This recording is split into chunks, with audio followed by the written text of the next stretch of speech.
you know I'm Tigo, and you can probably guess we're now shooting this show virtually because of everything that's going on in the world. And today, because we're based in Las Vegas, we wanted to talk about just what's going on in the music industry.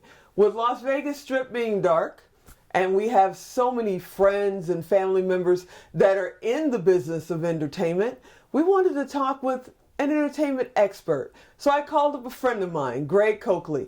He's been in this business for 30 plus years. He's watched it grow. He's watched it change. He's worked with artists such as Usher, TLC, Quincy Jones, Earth, Wind and Fire, Stevie Wonder. So I wanted to find out just what is going on with them, other than, of course, they're sitting at home too, and just where is the music industry going after everything opens up again. So sit right there. We'll be right back. Hey, Greg, welcome to the show. Glad to be here. You're sitting there with all your friends on the wall. This is my mural.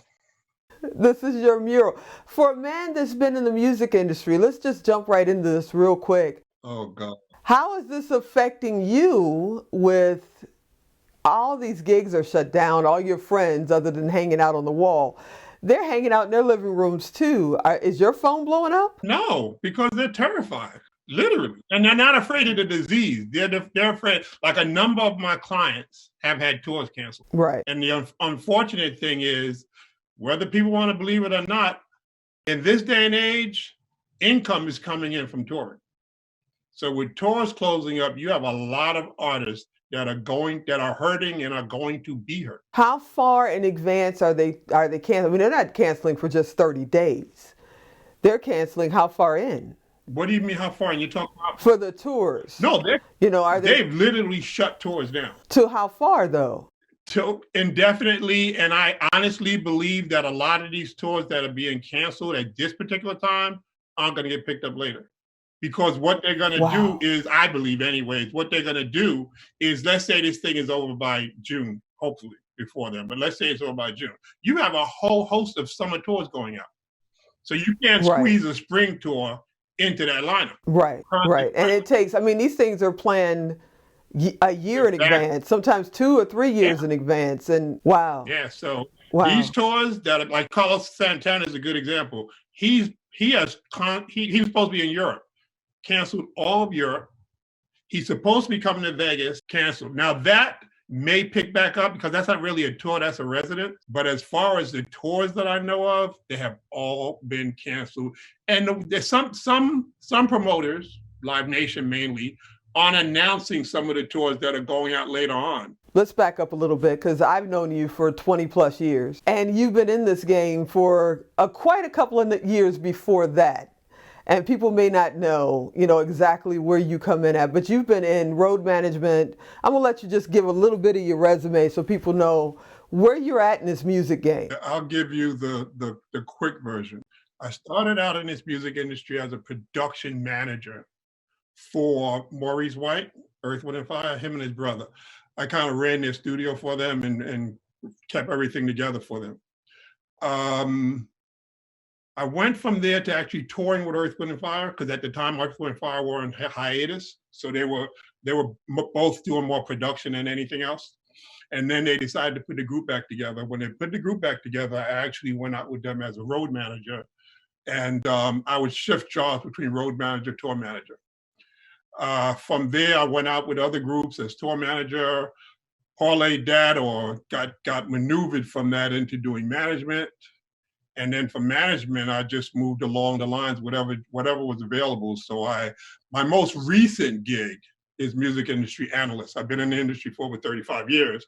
So I think I know a little bit about this industry, and what the big problem I see and what I deal with on a regular basis is most of the artists that I've dealt with in the past, Earth, Wind and Fire, and these guys, they don't understand this new digital industry. And this new digital industry is based on numbers. Everything's a number game. It's no longer a matter of, I want to go out on tour, go sell tickets. It's a matter of, I want to go out on tour, how many tickets can I sell? Right. And it's at the point now, if an artist comes to me and told me they want to go on tour, I could tell them the best places to tour because I could pull up their numbers and say, you know what? These are the cities, these are the countries that will pay for your tickets. and pay the most for your tickets. So I'm classified now as a music industry analyst because, like I said, all this is numbers, whether you're streaming music, whether you're touring, whether you're even trying to do a video. It's about numbers. What can you do on YouTube? What are you doing on social media? You know, where are these numbers at? So where are these legendary artists when it comes to social media? Because you see these new guys. I mean, you see young kids, 10, 12 years old, they got 3 million followers on YouTube. Right. But you look up the legendary artists, some of them have a pretty good following, but they don't seem to be using that following. Exactly. So where are they with that? You know what? Most of them are sitting around. I truly honestly believe that this is going to be the best thing that ever happened to some of these guys, because it's going to force them to really sit back and reconsider these things. To use the tools at hand. And what you brought up is quite true. What you have is, some rapper. I don't follow rap. I'm sorry, but I don't really follow rap. But some rapper went over 1 billion views on YouTube, and it was a big celebration, and everybody was happy. I have clients that have over 1 billion views, and they're old school artists. They just don't know what that means. Right. So, it's just a number. So what? So when you go to YouTube, and every once in a while, YouTube send them a check, and they go, "Oh, thanks." Right. And for the most part, since they're not leveraging it, they don't get a big check from YouTube. Right. But these young kids, because they grew up, I have a philosophy. My philosophy, and I don't know if I've ever told you this, I call this the music apocalypse. The reason why I call it the music apocalypse is because when Napster came along in 1999, it blew up. It helped to blow up the music industry. Right. The people that exist now are the post-apocalypse people. These are the people that learned how to deal with digital, with social media. They learned the value of streaming. They learned the value of video. Unfortunately, the artists before 1999 don't understand that. So you have, as a matter of fact, I have a client that I won't mention his name. He just got put on TikTok by his kids. And what is he doing on TikTok? The same stuff he did when he was doing MTV, He's getting on it and he's talking. He's, nothing. He doesn't understand the concept. He doesn't understand it at all. He doesn't understand it at all. And he's not alone, because most of these guys, it's like putting a square peg in a round hole. You see a lot of them release, because a lot of them, and this is another thing that a lot of artists don't understand, for the most part, and they may, and some people do take it as insults from me, but for the most part, they're indie artists. Even if they have a record deal, their label ain't backing them. Right. Those days are pretty much gone, aren't they? Yeah. So you got these young kids that don't have record deals, that understand how to maneuver this game, and then the record label's chasing them. Because the record label is, how did he get 5 million views? How is he #1 streaming? He's got all these playlists on Spotify. How is he doing it? We need to sign him. So they give him a big check, they sign him, and then basically they fold their hands and sit back, because they don't have to do a lot. Right, they want a train that's moving. Right. Not somebody that has to, the old school way where they had to do everything. Exactly. So now you get these old school artists that are chasing these record labels, trying to get a deal if they don't already have one, and the record label gives them some money to go produce a record. Once they give them the money, there's no support for that project. So it basically sits. 99% of them release and die because they don't know how to do what these kids are doing. So how do you fix that? I mean, really is mimic the kids. Literally mimic the kids. The difference is these kids are struggling to develop a fan base. You already have one. Take any of these old school artists, go online, whether it's, for the most part, most of them, their biggest following is on YouTube, which is the best platform to be on, in my opinion. So most of these artists have huge followers on YouTube. You go to people's houses that are following old school artists, and they're literally playing YouTube videos for the music. You know? Like we used to back in the day, listen to the radio. You sit there and play the playlist, music after dark and all that stuff back in the 90s. They're doing it on YouTube now. So you have them all in one place. All you have to do is buy some ad space on YouTube and have it pop up while they're watching your video, talking about, check out my new album, check out my concert. Hey, I want to come to your town, buy a ticket, whatever.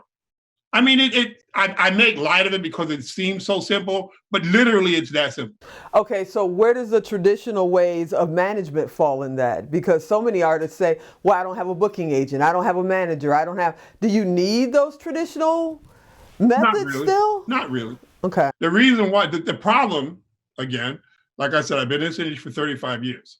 Most of these artists have managers that are as old as they are. So the managers don't understand it either. So the managers are running around trying to get radio promoters to go out and try to plug them for the radio. And I literally hear this all the time. I have artists that will text me or email me to tell me that they just got on X and X, so-and-so, they just got a spin on some radio station. Literally, I'm not exaggerating. Literally. I didn't think that had the power. It does. Okay. But for them, it's their only measure. They hate, for the most part, they hate streaming music because they feel like it being robbed. So they don't really put a lot of faith in streaming, but they still think that radio could happen. And the debate that I get from people is, well, people listen to it during drive time. And they're listening during drive time. That's true. But how is it being leveraged? They're not going out and buying your record when they get out of the car. They're not driving the tower record. Mm-hmm. So yes, you get a lot of radio play, but those same people that listen to you on the radio don't buy music. Right. So what they do is they sit around and reminisce. They'll hear some killer song by Luther Vandross while they're driving to work. That's my jam. Yeah. Then they get to work and they're telling everybody, yo, I just heard Luther. I love Luther. Blah, blah, blah. Okay, now let's get to work. Yep, that's my jam. Or they go to one of the streaming media things and put it in their playlist there. Exactly. They don't buy it. Exactly. So it doesn't equate to income at all. And what these old school artists forget about is what they had in the past, selling merchandise.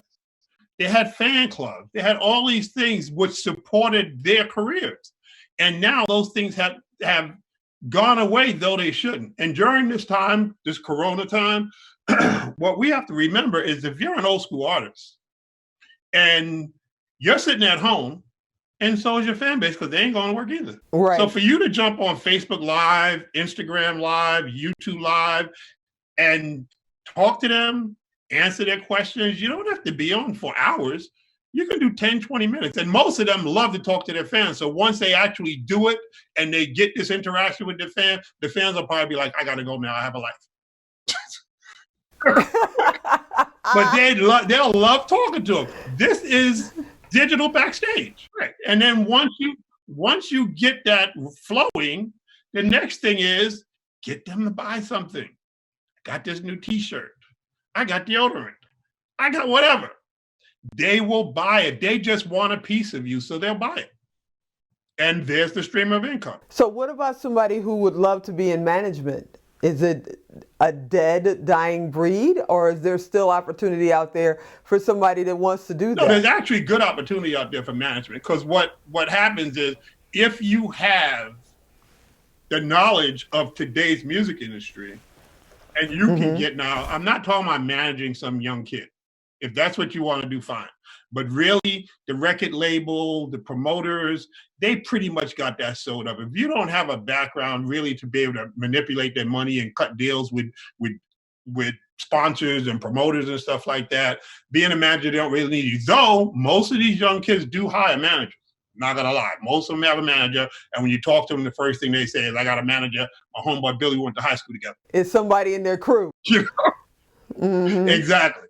You know, but when it comes to a lot of older, more established artists, if you can connect with one of them and you can actually drive them through what they need to do, you actually can create a career for them, or resurrect a career for them and a career for yourself, because it can be very financially beneficial. How do you get past the trust factor, though? Because they've been in this game for a while, and then you this new blood coming along, and they seem to not trust the new guy. That's hard. I'll be honest with you. That's hard, because most of these old school artists, I know you know these stories of been ripped off by their manager, got ripped off by the lawyer. You know, they found out that their lawyer was siphoning millions of dollars. So a lot of them are gunshot, and they're not just going to take anybody as a manager. So that part, you got to be creative, because I can't help you. I can't even explain how to do that. But it is a trust factor.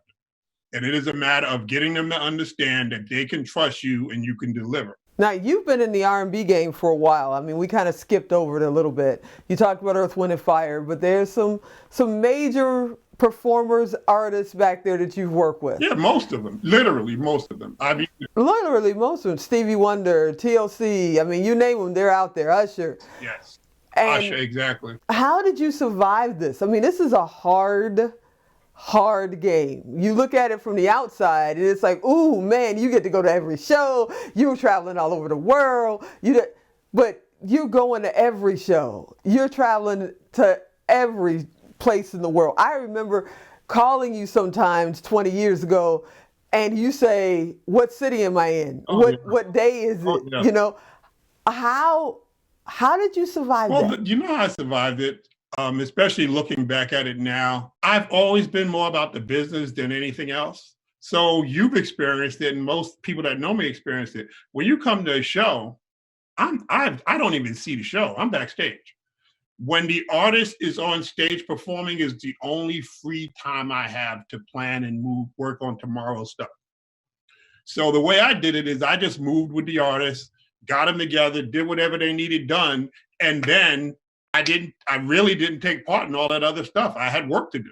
When everybody else was going out to party at night after the show was over, I was going to bed because I got to get up at 7 o'clock. When you fools are still sleeping, I'm trying to book the flights for tomorrow or for next week or whatever.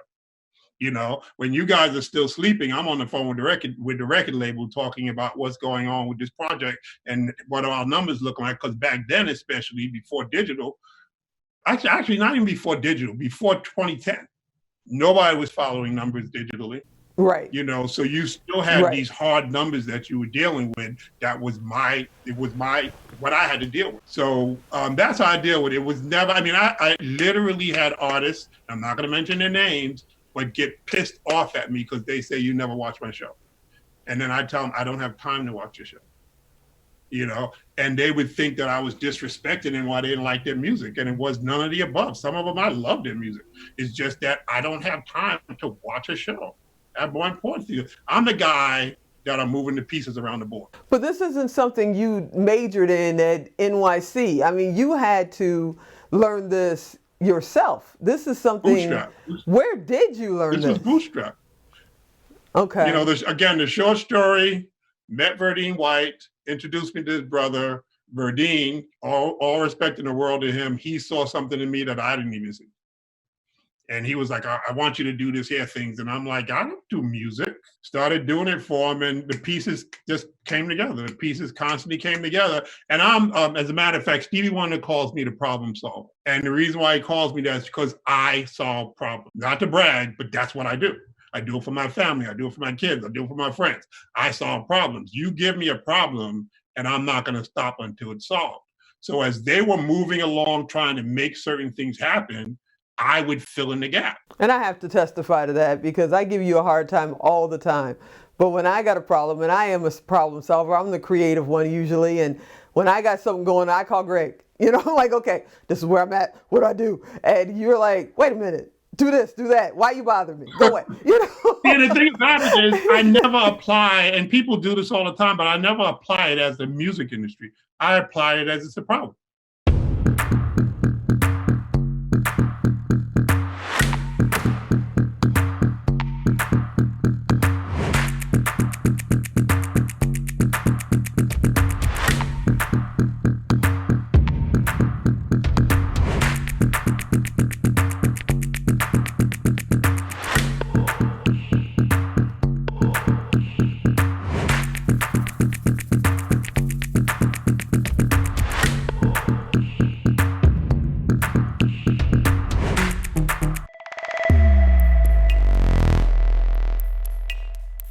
Here's 4 reasons your business needs to go mobile today. 1. If your site or mobile app is hard to use on a mobile device, you'll drive your customers to your competitors. 61% of people said that they'd quickly move on to another site if they don't find what they're looking for right away. If they don't like what they do find, 79% will look elsewhere. 2. Having a mobile-friendly site can boost your business. 74% of people say that they're more likely to return to a mobile-friendly site in the future. 3. You may not get a second chance. First impressions are powerful and lasting. 46% of people won't return to a website they'd had trouble accessing on a phone, and 57% won't recommend it. 4. Good mobile experiences can drive revenue. 67% of mobile users say that they're more likely to buy a product or use a service offered by a mobile-friendly experience. Create a mobile app and mobile website today and gain an edge over your competition. So the government says hopefully soon, all clear, we can go back to our lives. Mm-hmm. Where do you think the music industry is at that moment? Playing catch up. Okay. I don't care if it happens next week, they're going to play catch up. Because like I said, they're not going to say, oh, all clear, we're going to put this tour back on. They're not going to do that. They're going to focus on the tours down the road. So a lot of these artists that have had their tours canceled or postponed are going to find out that their tour's either been moved somewhere else or it's not going to happen. So when the government says all clear, they're going to be scrambling to say, to get things rolling again. And that's why, my personal opinion, I think this whole virtual thing is so important, because you have two major concert promoter companies in the world right now. But as an artist who can control his fan base, you can develop a lot more power over what you do. And during this time, if you're sitting at home and you're doing a once a week live Facebook Live where you're talking to your fans, if you do that, I can actually tell you where every one of those people are. I can tell you so that when you go to negotiate with whoever the promoter is, you can say, look, I'm coming to Philly, and I know I already have 3,000 people in Philly said they'll buy tickets. So my question is, why is there not a digital Greg? Why is there not, you have all this knowledge. I mean, we're touching the tip of the iceberg of the knowledge you carry. Why is there not a digital Greg that these artists can go to and watch a webinar series? GregCoakley.com. Okay. Just go to GregCoakley.com. Okay. Everything that you need to know, including how to contact me, is right there at GregCoakley.com. Because they need you. And what I'm doing now you. is I'm ramping up GregCoakley.com, where I'm actually going to start posting more stuff about what they can do and how they can do it. Quite honestly, the reason why I haven't done it in the past because they wouldn't have read it. So why waste my time? But now that they're trying to figure this out, I think they'll be more open. And what I'm going to do a lot is going to be a lot of videos. There are going to be a lot of videos that talks about all these various elements. You know, understand Facebook analytics. You know, it sounds complicated. It really is. You know, understand the power of Instagram and what it can do. Understand the power of your video, and if you got 200 million views of a video, what that equates to financially if you decide to leverage it. So those are the things I'm doing with GregCoakley.com. So yeah, that's where they can go and find the digital Greg Coakley, and I'm quite willing to answer any questions they have. I have a link on my site where you can actually link and send me a message, and I have my email on the site where you can send me an email and ask me any questions that you have. And I'm quite willing to answer questions. You know, even on my site, on the About Me page, I talk about how I feel indebted to these older artists. They're the ones that gave me life. And it really makes me upset when I see them withering on the vine. You know, you got some 20-year-old kid that's driving a Bentley and stuff and throwing champagne parties and stuff. And here it is, you got this artist that's truly an artist that has grinded all these years, and their income is slowly dwindling away. They have a Bentley, but it's a 1997 Bentley. You're wrong. You know, you are so and wrong. they can actually compete. It's not that they can't. I got to say one more thing, and this is what I tell people all the time. You got this young kid. No disrespect. I'm proud of these young kids that are doing this. No question. But you got this young kid that's making all of this money. And when you look at his numbers, you have the equivalent of his numbers. The difference is your fan base actually have money and jobs. Right. You know? So your fan base can buy your stuff. Whereas this young guy, his fan base are buying things. Most of his money is coming from either spending his music on the streaming services and advertisement and sponsorships. That's where most of his money is coming in. you can do the same thing, because believe it or not, as an old school artist that was around in the 70s and 80s, there's products out there that your fan base buys. Here's what I do. I look at TV and I see all these drug ads, and it's like, oh, take this here pill and stuff, and it'll do this, this, and that. Why can't one of these artists get a sponsorship on that? You fit in that demographic. Yeah. And they don't even think about it. No, they don't. Well, they don't have you. Their managers don't think about it. Their managers don't think about it either. But the bottom line is, if I see some hypertension medication, and no disrespect for the people that's in the ad, I'm happy for them. They got gigs. But when I look at this guy that nobody knows, and he's doing this ad for hypertension medicine, then I take this artist, whatever his name is, that everybody knows, talk about influencer. Right. And he gets on TV and he says, I have hypertension and I take ABC medicine. Do you know how many eyeballs are seeing that and paying attention to it now because it's him? Exactly. I totally agree. So those are the things that I want these artists to understand, is emulate what these kids do. Because they're doing it. They're going out there, they're getting money from the alcohol companies, they're getting money from the sneaker companies, they're getting money from all these companies, because these companies understand that these kids will buy this if they see this kid with it. Mm-hmm. But once again, your audience has a lot more money, a lot more disposable income, and good credit. And on that note, I got one more question for you, and I will let you go. Okay. You are 60 plus. Yep. You've been doing this for 30 plus years. Yep. You do not seem to be slowing down. I'm not.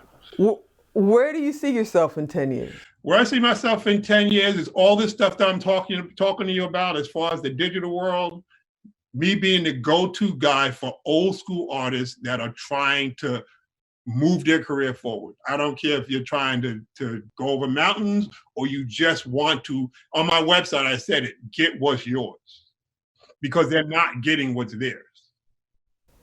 And on that note, we're going to close this out. Okay. You are an amazing guy. I said it on national television. I'm never going to live this down. I've known that, and I've told you that for all these years. You guys are watching Expert Talk. You know who I am. I'm Tigo, and I'll talk to you next time.